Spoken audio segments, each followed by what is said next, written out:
मागील भागात आपण पाहिलं. गाड्या गेटमधून आत शिरल्या तसा तिकडचा सिक्युरिटी धावत आला. त्यानं रामला काहीतरी सांगितलं आणि सोबत चालायचा इशारा केला.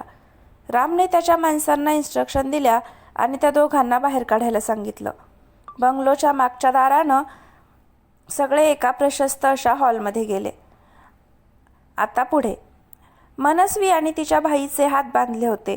डोळ्यांवरही पट्टी होती. दोघे सुटकेसाठी धडपडत होते. पण रामच्या माणसांची पकड चांगलीच मजबूत होती.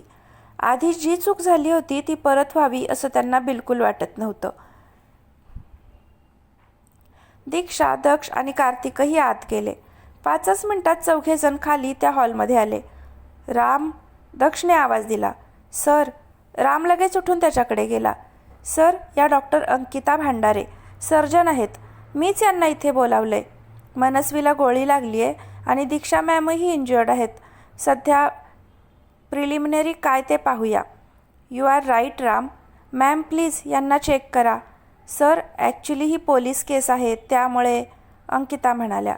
प्लीज मॅम, तुम्हाला काय म्हणायचं आहे ते कळतंय मला, पण आता या क्षणी त्यांच्यावर उपचार होणं गरजेचं आहे असं मला तरी वाटतं. प्लीज. राम त्यांना रिक्वेस्ट करत म्हणाला. ओके. अंकिता ओळखीच्या असल्यानं त्या तयार झाल्या. एकीकडे मनस्वी आणि दीक्षावर उपचार चालू होते तर दुसरीकडे मनस्वीच्या भावाला बांधून ठेवण्यात आलं होतं. त्याच्या तोंडावर पट्टी बांधण्यात आली होती. त्याच्या नजरेत मनस्वीबद्दल काळजी दिसत होती. दक्ष त्याच्याजवळ गेला. घाबरू नकोस तू. तुझ्या बहिणीला इतक्या सहजासहजी मी मरू देणार नाही, पण तुला सुखानं जगूही देणार नाही. तुमच्या प्रत्येक कृत्याची शिक्षा तुम्हाला दिल्याशिवाय माझ्या बाईच्या आत्म्याला शांती मिळणार नाही. दक्षने त्याचे केस धरून त्याच्या मानेला झटका दिला. त्याला धड किंचाळताही येईना. त्याला पाहून दक्षच्या नजरेसमोर सारखा दिग्विजयचा चेहरा येत होता आणि त्याचा स्वतःवरचा ताबा सुटत होता. दक्षने त्याच्या तोंडावरची पट्टी बाजूला केली आणि त्याच्या सणसणीत कानाखाली खेचली. तोंड उघडणारेस का अजून हाल व्हायची वाट पाहणारेस? का मारलंस तू माझ्या दादाला? काय बिघडवलं होतं त्यानं तुमचं? दक्ष रागानं म्हणाला. नाही सांगणार मी. काय करशील तू? तो मगरुरीनं म्हणाला. काय करेन? तुझी बहीण इथेच आहे, विसरू नकोस. पायाला गोळी लागली ना तिच्या. तिचे दोन्ही पाय उखडून टाकायची व्यवस्था मी करू शकतो. इतका निर्दयी तर मी नक्की आहे. आणि तुमच्या बाबतीत तर आहेच आहे. बघू मग कशी पळते ते. दक्ष त्याच्या पोटात गुद्दा घालत म्हणाला. तू असं काहीही करणार नाहीयेस. भाई ओरडत म्हणाला. मी असं नक्कीच करू शकतो. मयांक प्रशांत देशपांडे, उगाच फालतू गैरसमज पाळू नकोस. तुला जर असं वाटत असेल मी तुला पोलिसांकडे देईन, मग तुम्ही माझ्या तावडीतून सुटाल वगैरे, तर तसं काहीही होणार नाहीये. तुझ्या बहिणीला तर मी हलक्यात बिलकुल सोडणार नाहीये. शहाणा असशील तर सांग का वागला तसे. दक्षचा राग वाढत चालला होता, पण मनस्वीचा भाऊ फक्त हसत होता. दक्षने रागाच्या भरात खुर्चीला जोरात लाथ मारली तसा तो मागे जाऊन भिंतीला आदळला आणि बेशुद्ध पडला. दक्ष. कार्तिक पळत तिकडे आला. रागाला आवर घाल. नाही जमत आहे कार्तिक, मला नाही जमत आहे. इतके महिने शांत राहून कंटाळलोय मी. माझ्या निष्पाप भाईला मारून काय मिळालं यांना? एवढं करून पण निर्लज्जासारखे वागतायत. एवढा निर्लज्जपणा येतो कुठून यांच्यात काय माहीत? दक्ष चिडत म्हणाला. दक्ष, शुद्धीत ये. तुला खरंच असं वाटतंय हे लोक सगळं काही लगेच कबूल करतील? नाही दक्ष. जर ते असे एका फटक्यात मानणारे असते तर आपलं कामच सोपं झालं असतं ना. पण आपण ही हार मानायची नाही. यांच्याकडून सगळं वधवून घ्यायचं. आता सध्या तू आराम कर. थकलायस बघ किती. कार्तिक त्याला समजावत म्हणाला. दक्ष सर, कार्तिक सर बरोबर बोलतायत. तुम्ही आता आराम करा. आपली माणसं आहेत इथे. यावेळेस ही लोक आपल्या हातून निसटणार नाहीत. मी शब्द देतो तुम्हाला, राम म्हणाला. I know Ram. कार्तिक, दीक्षा कुठे? तिला वर रूममध्ये झोपवलंय. इंजेक्शनमुळे तिला झोप लागली आहे. तूही जा, थोडा वेळ आराम कर. हे लोक इतक्यात तोंड उघडण्याची शक्यता कमी आहे, कार्तिक म्हणाला. तेवढ्यात डॉक्टर अंकिता बाहेर आल्या. सगळेजण त्यांच्याकडे वळले. डॉक्टर, मनस्वी कशी आहे? कार्तिकनं विचारलं. त्या आता ठीक आहेत. थोड्या वेळात शुद्धीवर येतील. पण तुम्ही लवकरात लवकर पोलिसांना कळवा. काही वाटलंच तर कॉल करा, मी येते. त्या बाहेर निघून गेल्या. सर, आपली माणसं आत आहेत. त्या शुद्धीवर आल्या की मी तुम्हाला सांगतो, राम म्हणाला. ओके, दक्ष म्हणाला. तो आणि कार्तिक वर निघून गेले. दक्ष रूममध्ये आला तेव्हा दीक्षा झोपली होती. त्यानं हळुवारपणे तिच्या कपाळावरून हात फिरवला. त्याचं मन भरून आलं. Sorry Dishu, I am really sorry. खूप चुकीचं वागलो मी तुझ्याशी. खूप त्रास दिला ना मी तुला. किती सहन केलंस तू, तेही तुझी काही चूक नसताना. मी तुझा खूप मोठा अपराधी आहे Dishu. Sorry Dishu, I am sorry. दक्षच्या डोळ्यातून अश्रू ओघळू लागले. त्यानं अलगद तिच्या कपाळावर ओठ टेकवले आणि तिच्या शेजारी बसून राहिला. औषधांची गुंगी उतरली तशी दीक्षाला जाग आली. तिनं पाहिलं दक्ष तिच्या शेजारी झोपला होता. त्याच्या चेहऱ्यावर थकवा जाणवत होता. ती त्याला डिस्टर्ब न करता हळूच उठली आणि खाली निघून आली. तिनं पाहिलं मनस्वीच्या भावाला खुर्चीला बांधून ठेवलं होतं. त्याच्या डोक्यावर जखम दिसत होती. मनस्वी कुठे दिसत नव्हती.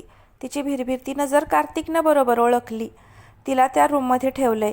तिला गोळी लागली होती.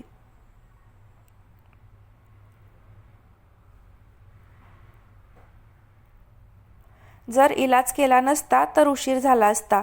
डोंट वरी, आपली माणसं आहेत तिच्यावर, नजर ठेवली आहे आपण, कार्तिक म्हणाला. कसं वाटतंय तुला आता, कार्तिकनं विचारलं. मी ओके आहे आता.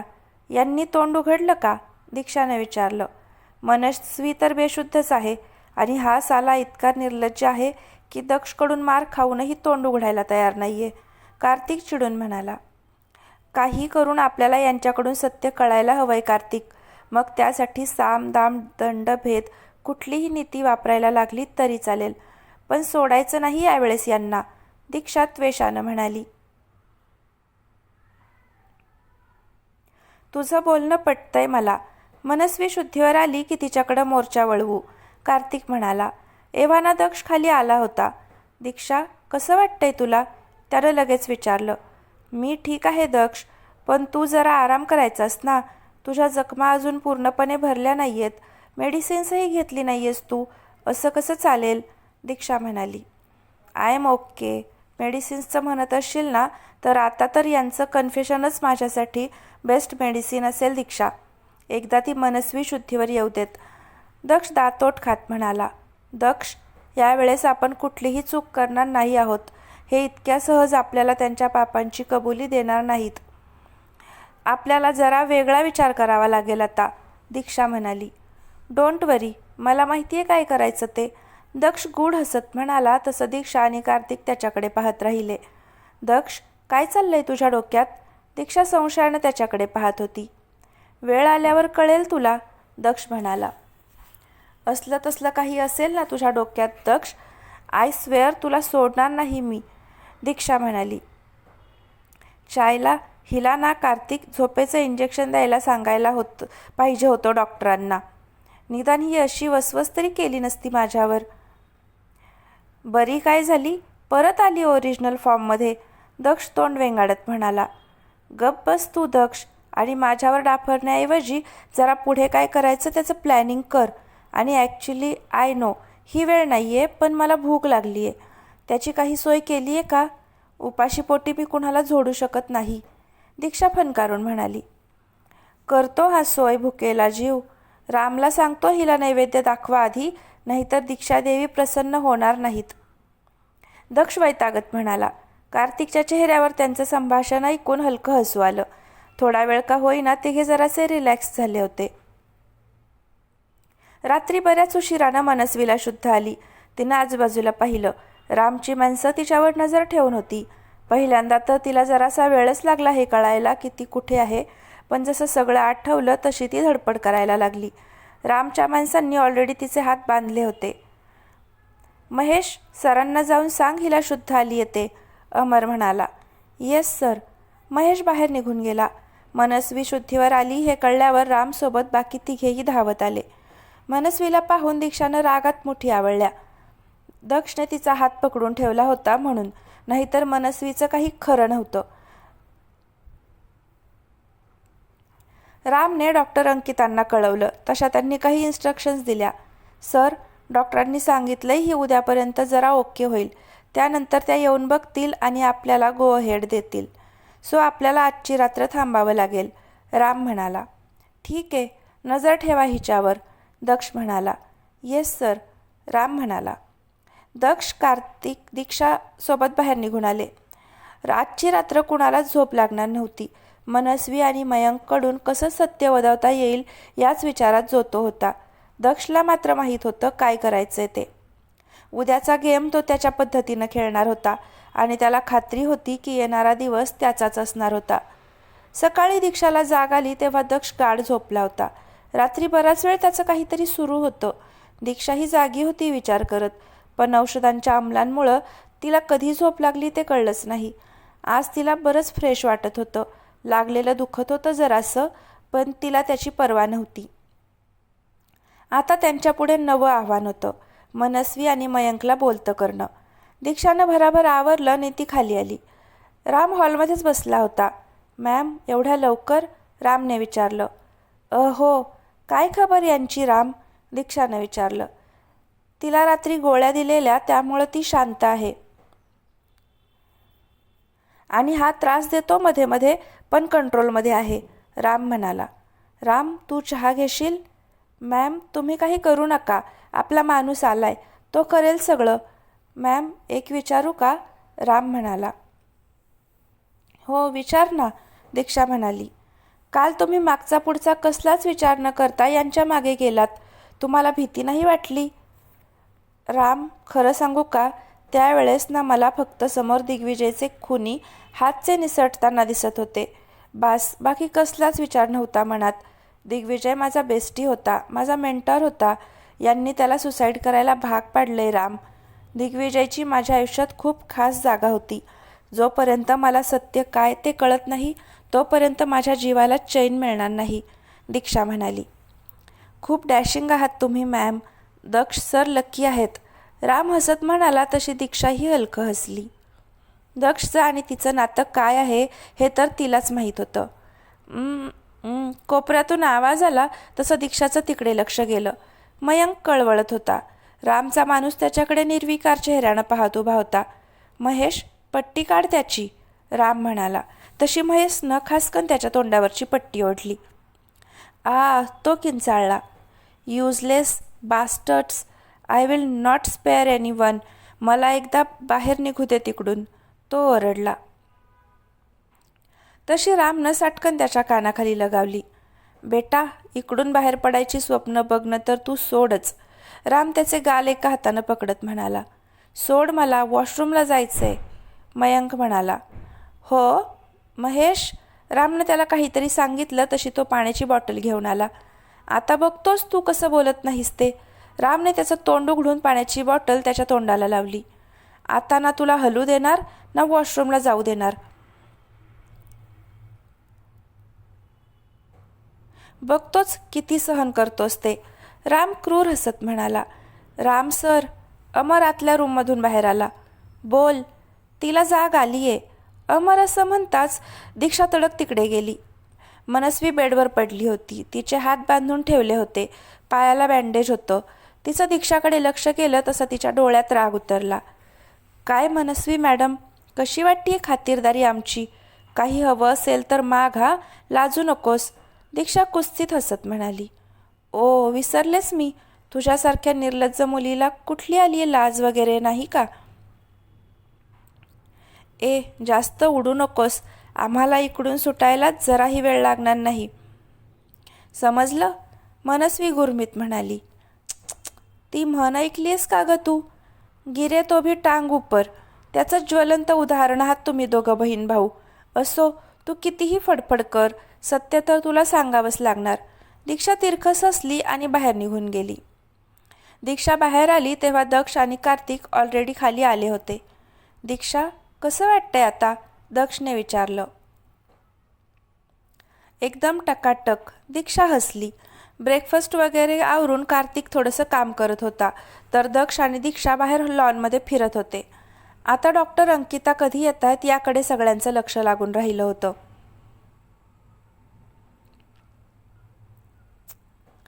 दीक्षा, दक्षने हाक मारली. बोल, तू खरंच ठीक आहेस ना, त्यानं काळजीने विचारलं. तशी दीक्षा जागीच थांबली. काय झालं, दक्षने न कळून विचारलं. तुला डिमेन्शिया झालाय का दक्ष? कालपासून 500 वेळा तू मला हाच प्रश्न विचारलायस. आता दिसतेय ना मी तुला ठणठणीत, तरीही काय जप लावलायस? कशी आहेस? दीक्षा तोंड वेंगाडत म्हणाली. घ्या, ज्याचं करावं भलं तो म्हणतो माझंच खरं. काळजीनं विचारतोय तर वर मला शिव्या घालतीये. काय म्हणावं आता? दक्ष डोक्याला हात लावत म्हणाला. ही अशी अति काळजी दाखवून काय सिद्ध करायचा प्रयत्न करतोयस तू दक्ष?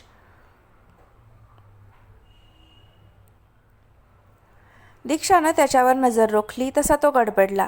तसं काही नाही दीक्षा, ते मला जेन्युअनली तुझी काळजी वाटली म्हणून विचारलं. दक्षने नजर चोरली. दक्ष, काय झालंय? गेले काही दिवस मी पाहतीये तू अचानक बदलल्यासारखा वाटतोयस. काही खास कारण? दीक्षानं विचारलं. ते म्हणजे तसं, दक्ष अडखळत होता की. दक्ष, डॉक्टर आल्यात, कार्तिक सांगून गेला तशी दीक्षा पटकन आत निघून गेली. दक्षने एक सुस्कारा सोडला आणि तोही आत निघून गेला. डॉक्टर अंकितांनी मनस्वीला चेक केलं आणि सगळं ओके आहे हे कन्फर्म करूनच गो अहेड दिला. जरा वेळ रामशी बोलून त्या निघून गेल्या. मयंक कळवळला. सकाळपासून त्याला फक्त पाणी पाजलं होतं आणि वॉशरूमलाही जाऊ दिलं नव्हतं. त्यामुळे आता त्याच्या पोटातून कळा यायला लागल्या होत्या. याचं काय करायचं सर? रामने विचारलं. राम, नेऊन आण त्याला आणि नंतर या दोघांना हॉलमध्ये घेऊन यायला सांग. बघूया किती वेळ तग धरतायत. दक्ष एक जळजळीत कटाक्ष मयंकवर टाकून वर निघून गेला. दुपारी सगळे सेटल झाल्यावर रामने त्याच्या माणसांना सांगून मनस्वीला व्हीलचेअरवर बसवून हॉलमध्ये आणायला लावलं होतं. मनस्वी आणि मयंकचे हात बांधून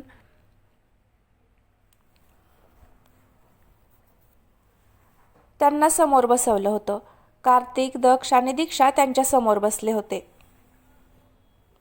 मनस्वी आणि मयंकच्या चेहऱ्यावर अजूनही मगरुरी दिसत होती. चला बोला. दक्षने दोघांवर नजर रोखली. इन युअर ड्रीम्स, दक्ष कारखानीस. मनस्वी तिरकस असली. यू. दीक्षा उठणार तोच दक्षने तिचा हात पकडून तिला खाली बसवलं. काम डाऊन दीक्षा, अगं ते सांगतील, त्यांना सांगावंच लागेल कधी ना कधी. दक्ष दोघांकडे पाहून हसला. स्वतःला जास्त स्मार्ट समजतोस ना तू दक्ष कारखानीस? ओ सॉरी, DK, याच नावाने ओळखतात ना तुला सगळे? तू इतका मूर्ख असशील असं वाटलं नव्हतं रे मला.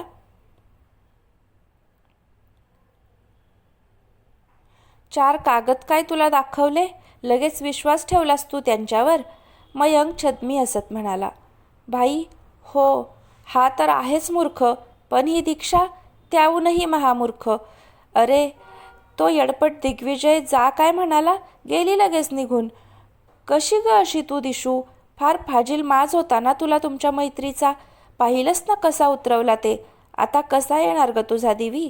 तो तर गेला ढगात कधीचाच. मनस्वी जोरात हसायला लागली. दक्षच्या डोक्यात सनक उठली, पण तरीही तो शांत बसला होता.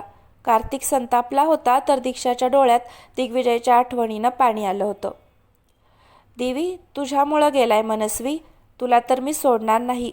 दीक्षा तिच्या अंगावर धावून गेली आणि तिचा गळा पकडला. दीक्षा, सोड तिला, दक्ष ओरडला.